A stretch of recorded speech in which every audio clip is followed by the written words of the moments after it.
इस वीडियो में हम लोग डिस्कस करने वाले हैं अफ्रीकन यूनियन के बारे में। क्या पहले इससे पहले भी अफ्रीका की कोई यूनियन थी, कोई ऐसी ऑर्गेनाइजेशन थी अफ्रीका के अंदर जो पूरे अफ्रीका को मैनेज करती थी। और हम लोग इसमें डिस्कस करेंगे अफ्रीकन यूनियन के चैलेंजेस के बारे में और अफ्रीकन यूनियन के अचीवमेंट के बारे में। इंडिया के साथ कैसा है अफ्रीका का रिलेशन, वो भी हम लोग डिस्कस करेंगे। और पॉसिबल अपॉर्चुनिटी क्या है इंडिया को और अफ्रीका को लेकर के। तो रिसेंटली अफ्रीकन यूनियन चर्चा में है, क्यों? क्योंकि वो अपनी 20th एनिवर्सरी सेलिब्रेट कर रहा है। अफ्रीकन यूनियन 55 अफ्रीकन स्टेट से मिलकर बना हुआ है और इसका फाउंडेशन 9 जुलाई 2002 को रखा गया था। अगर मैं अफ्रीका की बात करूं, अफ्रीका कॉन्टिनेंट की पूरी पॉपुलेशन 1.3 बिलियन है। साथ ही साथ अफ्रीका की जीडीपी 7.5 ट्रिलियन के आसपास की है। तो with respect to GDP and population, Africa as a continent बहुत ही इंपॉर्टेंट हो जाता है। हम लोग बात करते हैं कि अफ्रीका में ऐसी कुछ ऑर्गेनाइजेशन पहले भी थी कि जो सारे अफ्रीकन देशों को मिलकर बनी थी।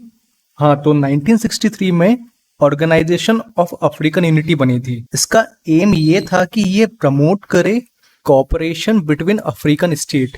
जितने भी अफ्रीकन स्टेट्स हैं अफ्रीका में, उनके आसपास में, उनके बीच में कोऑपरेशन प्रोवाइड करे। इस ऑर्गेनाइजेशन ने 1980 में एक प्लान अडॉप्ट किया था। उसका नाम था Lagos plan of action.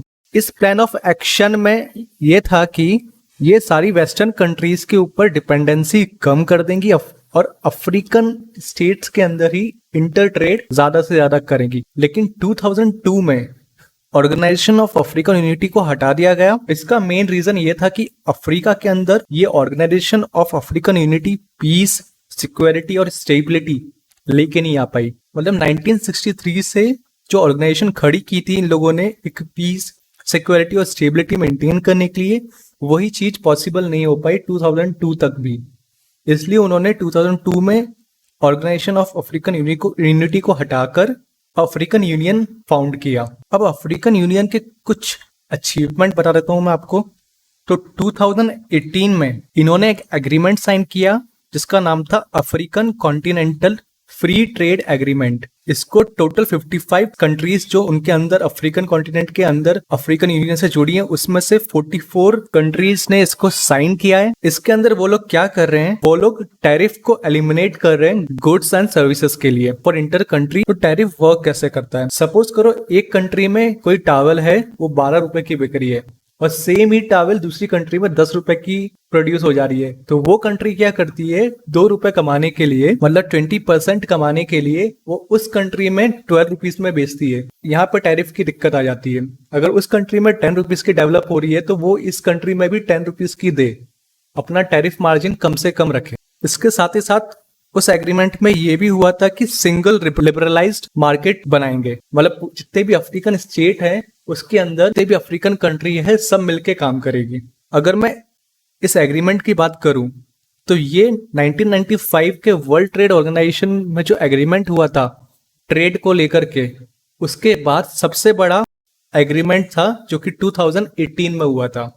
Second, इनकी एक अचीवमेंट है डिप्लोमेटिक अचीवमेंट करके, जिसमें इन लोगों ने बीजिंग, जो कि चाइना का कैपिटल है, वहां पे जाके इन्होंने परमानेंट मिशन ओपन किया है 2022 के अंदर। इससे अफ्रीकन कॉन्टिनेंट और चाइना के अंदर इकोनॉमिक, कॉमर्शियल और कल्चरल तीनों चीजें आपस में बहुत ज्यादा बढ़ जाएंगी। अब मैं कुछ चैलेंजेस की बात करता हूँ कि अफ्रीकन यूनियन के पास क्या क्या चैलेंजेस है।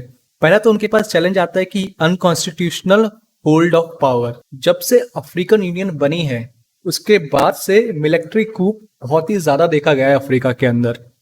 मतलब कि डेमोक्रेसी हटाकर मिलिट्री अपना शासन लगा देती है। 2013 से लेकर अब तक वहां पे 13 मिलिट्री कूप अटेम्प्ट हुए हैं। इसके साथ ही अगर मैं बात करूं तो 2020 के बाद से लेके अब तक 7 अटेम्प्ट हुए थे मिलिट्री कूप को लेकर के और 5 अटेम्प्ट सक्सेसफुल भी रहे हैं। तो ऐसी कुछ कंट्री, 5 कंट्रीज अफ्रीका के अंदर, जैसे कि बुर्किना फासो, चैड, गिनिया, माली और सूडान, ये सारी कंट्रीज मिलिट्री कूप के अंदर आ चुकी हैं। तो यहाँ पे क्या है, डेमोक्रेसी खत्म हो चुकी है। अफ्रीकन यूनियन के पास ये भी एक चैलेंज है कि अफ्रीकन कंट्रीज के अंदर कैसे मिलिट्री कूप को कम किया जाए और डेमोक्रेसी को बढ़ाया जाए। इसके साथ ही साथ उनको सेकंड जो चैलेंज है वो UNSC, United nation security council से लेकर के है। यूनाइटेड नेशन सिक्योरिटी काउंसिल ने अफ्रीकन कॉन्टिनेंट को 2 परमानेंट सीट देने का दावा किया था, लेकिन अभी तक उन्होंने ऐसी कोई सीट परमानेंट अफ्रीकन कॉन्टिनेंट को दी नहीं है। यूएनसी में अभी केवल 5 परमानेंट सीट है जिनके पास वीटो पावर है।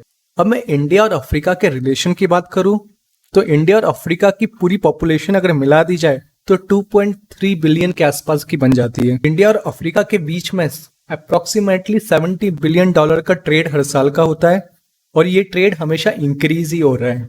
इसके साथ ही साथ इंडियन सोल्जर्स 4,500 इंडियन सोल्जर्स भी अफ्रीका में तैनात हैं फॉर मेंटेनिंग पीस, क्योंकि यूनाइटेड नेशन ने ऐसा बोला था, इसलिए इंडियन सोल्जर्स वहां पे गए हैं पीस मेंटेन करने के लिए।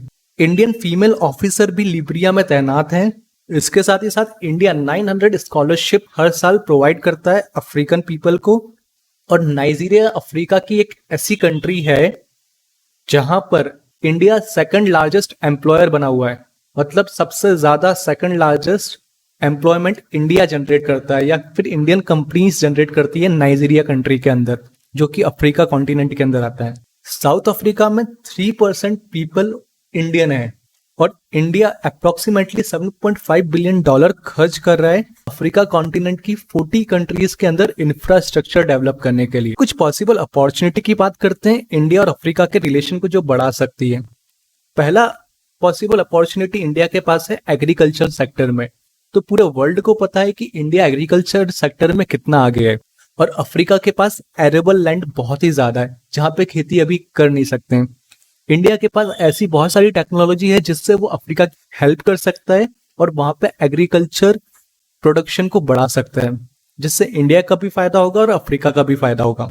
सेकंड अपॉर्चुनिटी है ग्लोबल राइवलरी में। अभी बहुत सारी कंट्रीज जो हैं अफ्रीका में से ज्यादा ही इंगेज हो रही हैं, क्योंकि अफ्रीका के पास एनर्जी को लेकर के, माइनिंग को लेकर के, इंफ्रास्ट्रक्चर को लेकर के और कनेक्टिविटी को लेकर के बहुत सारी अपॉर्चुनिटी है, क्योंकि वो बाकी कॉन्टिनेंट से बहुत ही पीछे है। तो ये सब टेक्नोलॉजी वहां पे डेवलप करने के लिए बहुत सारी कंट्रीज आ रही है, बहुत सारी ग्लोबल कंट्रीज वहां पे आ रही है। तो इंडिया भी एक ग्लोबल कंट्री बन के जा सकता है वहां पे, क्योंकि ये सब अपॉर्चुनिटी अगर इंडिया को मिलेगी तो इंडिया के लिए बेनिफिशियल हो जाएगा और इसके साथ ही साथ इंडिया और अफ्रीका का रिलेशन भी अच्छा हो जाएगा। इस वीडियो में हम लोगों ने डिस्कस कर लिया है अफ्रीकन यूनियन, जो कि 55 कंट्रीज से मिलकर बनी है, अफ्रीका कॉन्टिनेंट के अंदर है। इससे पहले भी ऑर्गेनाइजेशन ऑफ अफ्रीकन यूनिटी 1963 में बनी थी। अफ्रीका यूनियन की अचीवमेंट भी हम लोगों ने डिस्कस कर ली। इसके साथ ही साथ हम लोगों ने डिस्कस कर लिया है कि अफ्रीकन यूनियन के पास चैलेंजेस क्या क्या है। अनकॉन्स्टिट्यूशनल होल्ड ऑफ पावर पहला चैलेंज था उन लोगों के पास, और दूसरा चैलेंज था उनके पास यूएनएससी को लेकर के।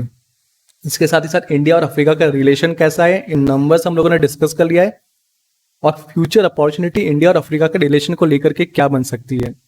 अगर इस टाइप की वीडियो और आपको चाहिए तो चैनल को सब्सक्राइब करो, वीडियो को लाइक करो और शेयर करो।